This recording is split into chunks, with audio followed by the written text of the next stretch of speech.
Welcome to the Social Mission Revolution. Each week we explore some of the greatest undertold stories of businesses and everyday people who are making their ultimate impact on the world through social mission. This is Social Mission Revolution. And this is your host, Andrea Putting.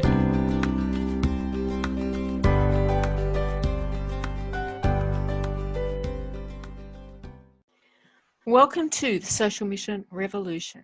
And today I am here with Cath Molloy. And I'm thrilled to be able to talk to Cath because I've known Cath for a while, and she is a speaker, author, trainer, and has many other things to her list. I'm sure we could go on. And I wanted to talk to her about her social mission because it's fascinating of how she's been able to put that in through her business and given her some extra passion and motivation to be successful in life. So welcome, Cath. Hey, thank you. Lovely to be here, Andrea. Thank you. So let's start with my question I love to ask people. If there was only one thing for you to fight for, what would that be? That is a big question.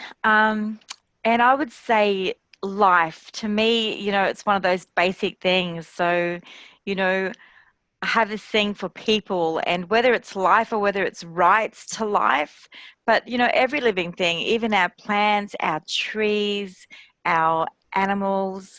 But, I've always found a little bit difficult that so many of us have so much, and then there's also so many of us that have so little. And so for me, it'd be the right to life and feeling safe, having shelter, having food, and having water to drink. So all around having those basics that allow you to live in life. Yeah. To make life happen. Mm. Awesome. And then, of course, I'm so passionate about our waste and what we do with it and how that harms the environment and the animals and our plants. So, it's a domino. It's a domino effect, and maybe you're making me think even deeper that it's the care factor. And when I started my business, I had a big sign with wooden letters that said care, and all my staff, even if it came down to washing our dishes, was to think and care about the next person who would pick that dish up, so to make sure that we washed and looked after things well for the next person. Yeah, it does come into a lot of things, and like you said, that is the domino effect. When we care, when you want to live life, then you have to be able to make sure that life is livable, that everything else has to happen to make that happen. Yeah, it does make us go a bit further into what we want in life. So let's talk about your social mission, about what it is that you're passionate about in life, and then we'll weave that into your business and how that helps it to be successful.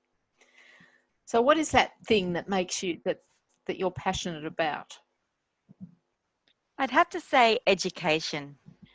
When we are educated and we learn our domino effects, I think it can make a massive difference. So I've been working with Wototo in Uganda in Africa, which only recently found out we had fourth world countries, and it's described as a fourth world country. So there are quite a few of them in Africa. And, we've worked with people that are just living in the dirt. There's a lot of villages. The one thing my husband noticed, I took him on one of our trips, and he kept saying, "Where's the men? Where's the men?" And I'm like, "What are you talking about?" And then I had a look around, and apart from a few of the leaders, it was just women and children and teenagers. And so we had to question, where are the men? Well, the men came through the villages, and as they come through, the women have 3 babies or so. They move on. They're left with AIDS, cervical cancer, and then the cycle continues again with their boys. So for me, education is huge because I believe if we can do a great job of this, then maybe in 3 generations' time, we might have been able to stop women dying from cervical cancer and AIDS through education. So we've created teenage programs that I think are awesome. So from, the age of 12 through their teenage years right through, to encourage them to value themselves and to not take that piece of bread that will last a second, to be raped, or that piece of clothing. Now, it's a rag. We wouldn't even wash our cars with it. But unfortunately, this is what they have to wear. So we're out there educating and helping them build sewing machines, getting licenses, being able to sew clothes. We've bought some land that they can plant crops and start to sell. So we started with one village, and there's about 4 villages around that are very, very similar to this. And I remember Mother Teresa when I was in Kolkata, and the sign said, if you can't feed one, no, if you can't feed 100, feed one. And so I felt a little overwhelmed when I found out there's more and more and more like this. But if we can model this village, then we can model another village and then another village. And so instead of being a white person going out saying about the education program, because the men were like, yes, yes, do this value program for the women, they need this. And it was like, we have to do this for the boys too. Because if the boys don't understand their domino effect and how they're killing the women and why their mums are dying and how they can stop this from happening and just hand that piece of bread over without expecting something in return, could make a massive difference. And my heart breaks when I see what is happening. So what we are doing is empowering leaders from Kampala and taking them out once a quarter. And the idea is that they will have the little value packs that we're supplying, and run that program through education of value and worth for the girls, and one for the boys, and then combine them. So this happens 4 times a year at these villages. That's the big plan. And we want them to know that they're cared for and that they're loved and that there is a future. It's fabulous. It's an exciting thing to be able to see and make that kind of difference. And it's must be a bit of a shock when you first see that kind of thing happening, that there is just people living in ways that we can't imagine. But it brings up that question of what inspired you to do that in the first place? Because most of us don't see this, we don't know this, out of sight, out of mind, and we just don't get involved in things like this. So what inspired you in the first place? Great question. So let's go back 11 years to the GFC. My husband fell really ill during that period and has not been back to work. So during that time, we lost nearly everything. And I didn't want to lose our house. I didn't want to have to pull the kids out of school. So I had to dig deep within. What can I do? And I just went to those skills that I was great at when I was younger, which was customer service, sales, and I thought I'd start a training company. But what I discovered very quickly was they wanted leadership and management. So we took on the diploma of leadership management and started training people in that. Within my first year, we'd signed over $1 million in contracts. And before I started that business, I just knew that I needed something bigger than just my family for me to work this hard, because I wanted to we lost well over $1 million. I was really wanting to get that back. So I said 10% of what I would earn would go to a charity. And during my first year of business, I signed over $1 million in training contracts, which built the business, built the team, and got us going around Australia 4 years later internationally.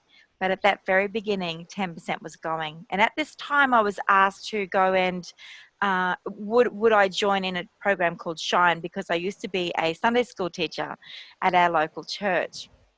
when the children were little. And so I joined a program called Shine, where we worked with girls from some of the schools that were from broken homes, being bullied, and some of them even abused. So, we encouraged them to shine over a 10-week, and then we'd have this celebration. And a lot of those skills I still use today with adults, in unlocking our worth, because they're transferable skills and they're in our program for unlocking our worth in Africa as well. So from there, that doing these little jobs and then coming in on a Thursday afternoon to work with these girls, and we'd run this program 2 to 3 times a year back then. I was asked by one of the ladies, would you come to Africa with us? They were going, it was 2010. So that's where we started fundraising for, but I didn't go the first time. They go every 2 years. I went in 2012, and I took my daughter, and we were working with Wototo and children outside Gulu. Parent Coney had come through from the Congo, had wiped out so many people. They'd stolen children. You probably heard a lot about it. Yeah. So there were so many orphans left. And even the house where we were digging to build one of the homes in the circles, when they were going down to put the grounding in, there was bones, human bones there, from this war that went through. So we were really helping the children. And this went on for about 4 to 6 years before we did a side trip in 2016, because we'd heard about these other villages where no one was working and no one was helping. Yeah. Wow, it's mind-blowing. Mind-blowing to hear those kind of things. It's really hard to picture that, isn't it?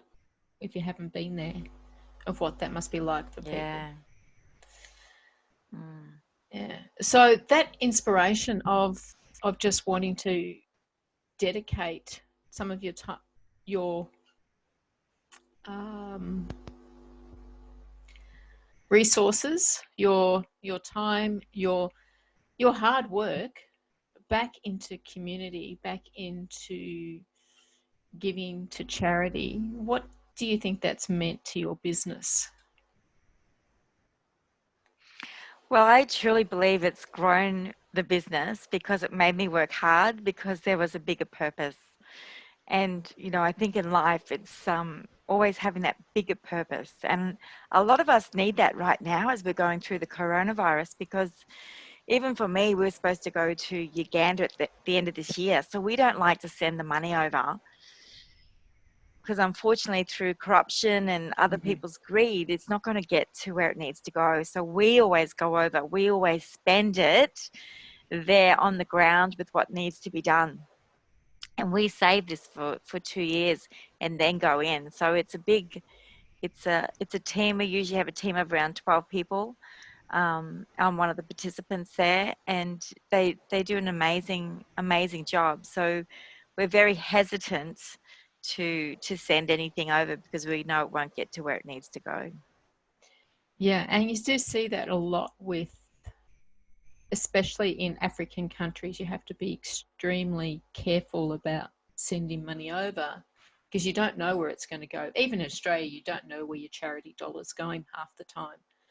I know people have become very hesitant and very suspicious with giving funds to charities unless they know that they're actually going to reach the ground and get there. So that's an important aspect. Yeah, and even with charities, sometimes the admin that other charities have, like not 1 cent of our money goes to admin. It's all volunteer. So, you get very hesitant about that, because you don't want all this money going to admin that could go to the people. But they're even saying sometimes it's like only 20 cents in your dollar makes it. So I think it'd be very important for companies to actually show how much is getting there. And we understand that, we need teams and we need to grow things to make this happen. But I think we need to be very aware of where our money's going.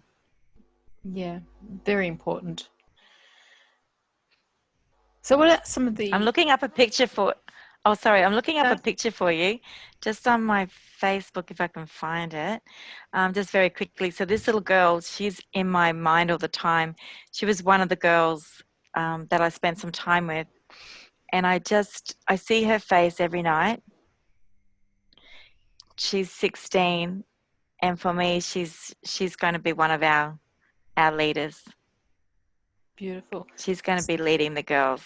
Yeah. So Yeah, part she's of what beautiful. you're So doing is developing those leaders. So you're taking your skills from that you've been using in your business and presenting them to them. yeah. Absolutely. I've always said the soft skills, they're the hard core tools that we need to produce the results. Yeah. Yeah. And what does it mean to you personally? How do you feel personally about what you do? How do I feel personally? It's interesting. I guess you don't really stop to reflect. Oh no. Sometimes it feels like you just don't do enough. Like there could be so much more that you're doing. I mean, we're still living life normally here in Yeah. Australia, aren't we? Yes, we are. Um, and it just feels like there's always more. There's always more you can do, but I'm also not going to be hard on myself because we're still running a business. We're still looking after a family, and right now, at this time of our podcast, we're in COVID-19, Yes, and which is that's put a hold on a whole lot of things in our world and it's made us stop and think and reflect on things we may not otherwise have time to do so. So yeah. So look, for some people, it's given us a pause, and we can reflect and start to focus again on what it is that we need to do. It's a great time for me to finish off my courses and get the book, The Conscious Leader. Our first book, The $1 Million Handshake. What pushed me to write that was our orphans. So 1/3 of this book is going to Wototo and helping the orphans there. You can see this is a well-used book. But it's not just about a handshake. It's about our behaviors, our mindset, our body language, the way that we connect and communicate to create win-wins in life. And right now, more than ever, it's really needed too. yes, so don't be put off because it's called handshake because we're not handshaking. This one does live on my desk over here with these books that I find precious in my world. That sits there. And I do refer to it because it has a lot of value to give to us. So, and the fact that 1/3 of it does go to help your social mission makes it even more special. Yeah, so I remember when I first went to write it, my husband said, "Oh, you can't give 1/3 away." And I was like, if I didn't write it, we wouldn't have We any. wouldn't have any, no. So I said to him, "What if you get 1/3 and I put 1/3 back into education?" He was like, "Oh, okay." But in my head, I'm like, I want to sell 1 million copies. But we'll see what happens. And of course, right now we're not handshaking, and our hands are so important for love and kindness and care. But unfortunately, when people don't wash them properly or we don't use the gels, um, it means that we need to not use our hands on others at the moment. And everything, we touch everything. The virus lives on our clothes, it lives on metal. So it's just bringing awareness forward and being conscious. And that's what the $1 Million Handshake is all about, just being conscious of your actions, who you are, and conscious of the people that you're meeting. And I would suggest, even for a meet and greet, first impressions, don't do the elbow thing. You No, have to come in close. You're rubbing germs everywhere. That's just really silly. The foot tap, I saw people fall over, and then that's just adding more germs everywhere. Don't do it. don't do it. And unless you culturally bow, then I wouldn't start. I've got a great No, video of people hitting heads, and once again, you're coming in close. So don't do anything silly. Just have an open body language and a big smile, and give them a nod from that 1.5 meter distance. yes, and I think that smile and just acknowledging somebody with your eyes can often say more than a handshake in the way that you just eye to eye contact is really Yeah. important. if everything fails with a handshake, it all comes down to our eyes and our smile. So without the handshake, that's what we're left with. So let's make use of it. And especially because we're doing a lot more of connecting over the internet, then that's all we have anyway, is the way that we present ourselves, is that smile, is the way we look. You don't know whether you're looking, I could be looking over here and that could be where you are, but yeah, working on that. So if someone has a business and they're wanting to find a bit more passion in what they do, what would you advise them to do as far as finding that passion, that social mission in their lives, in their business? Yeah, I'd say first of all, choose a business that you're passionate about. There's got to be a reason you're going into the business, and maybe just not for money. Like I knew that I had to earn money, but I chose to link it with my passion, which was training and education, which I knew I was good at. And then I knew it was making a difference in the world. So everything you do, there's got to be a reason. So, for instance, if you were running a fish and chip shop, it might be because you loved fish and chips as a child. And perhaps that experience of handing over that fish and chips wrapped in the newspaper that they can take away, that's all warm and loving and freshly cooked and done to the best of your ability with the best ingredients. So when they open it up, they feel like they're loved with each mouthful they're putting in. If you're a dentist and you're bringing people in, and because that's the skill that you decided to do at university, just remember that every single person you work on and that you're with, you're making a difference.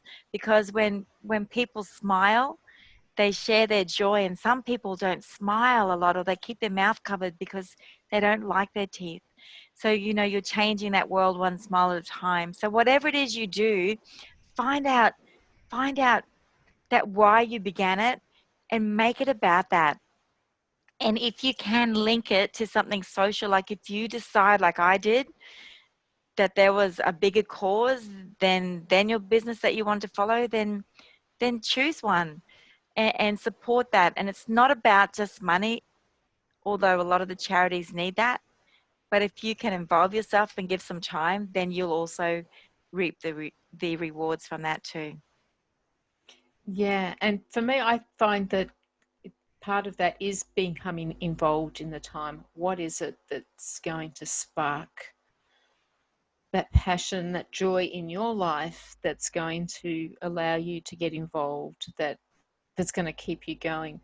For some people, just knowing that that what they are doing is bringing the money to that is really important and is enough to keep them going. But for others, they need to have that one-on-one connection and involvement in that something greater in what they're doing.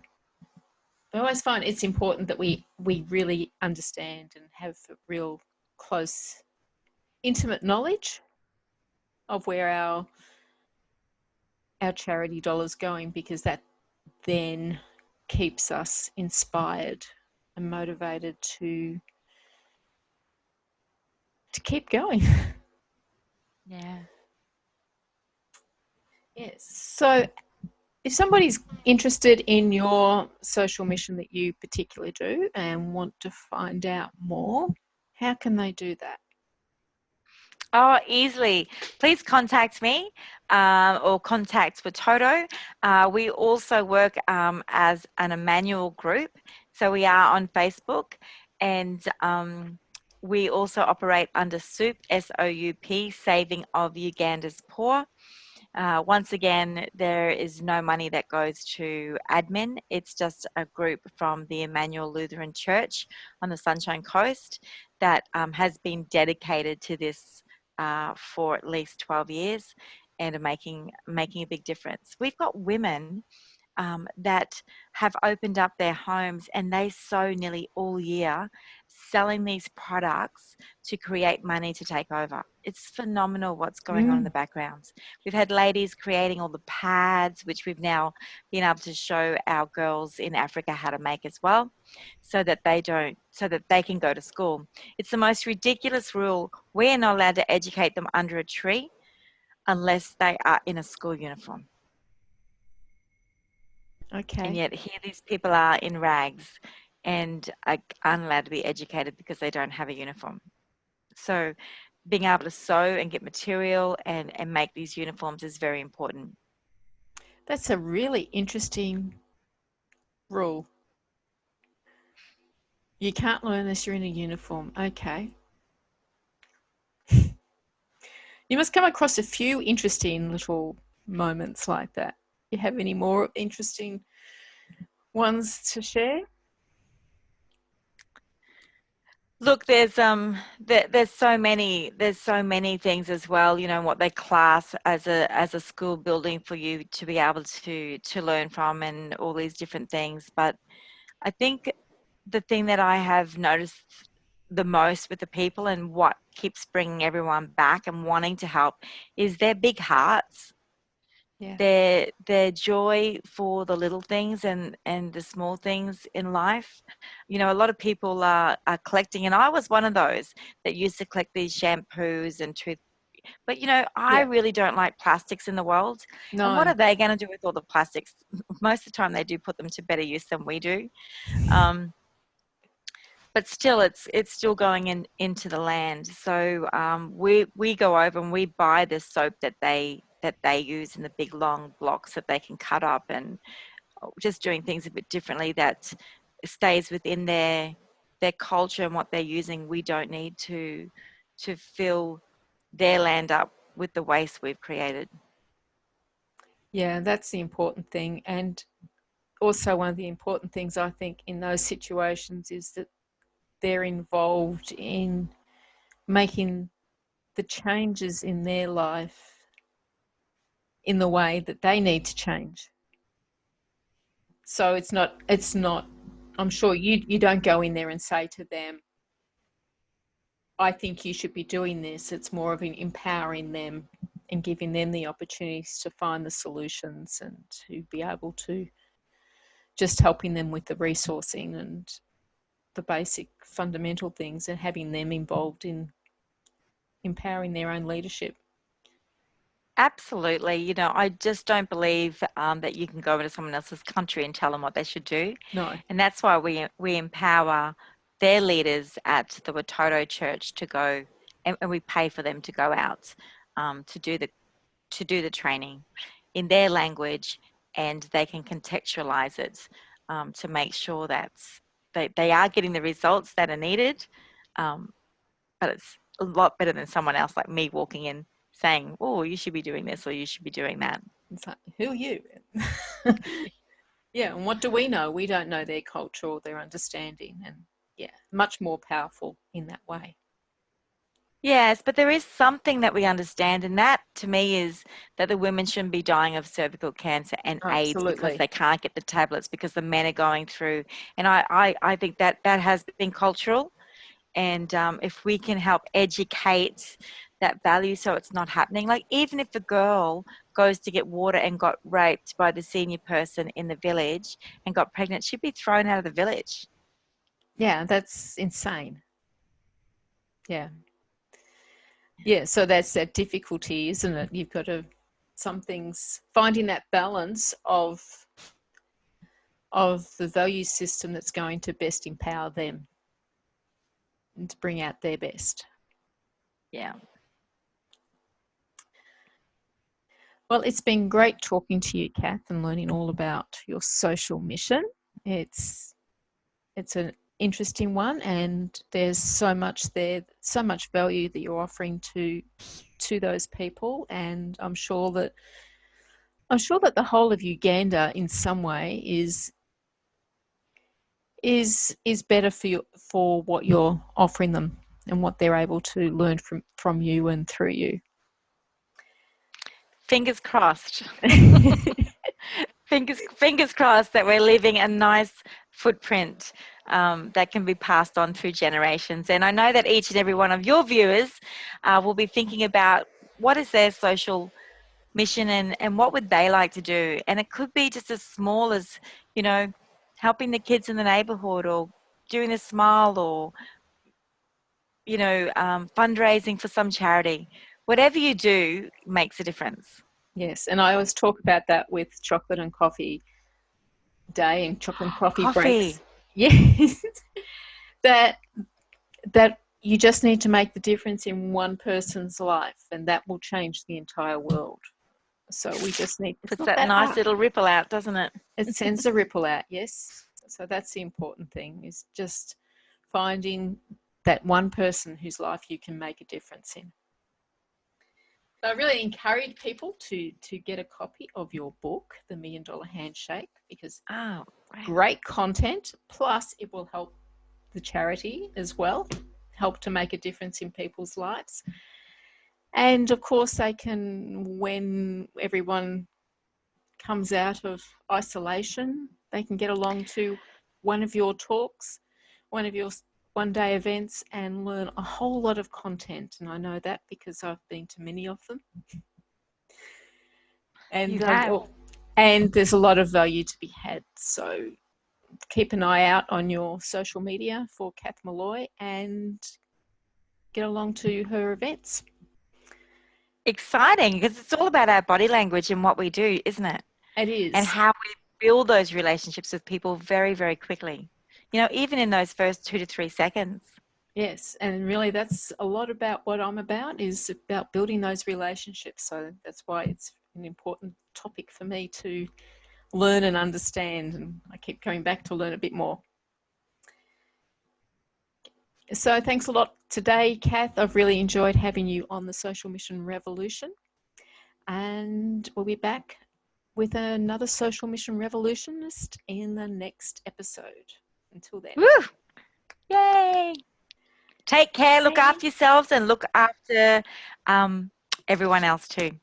Thanks. Bye.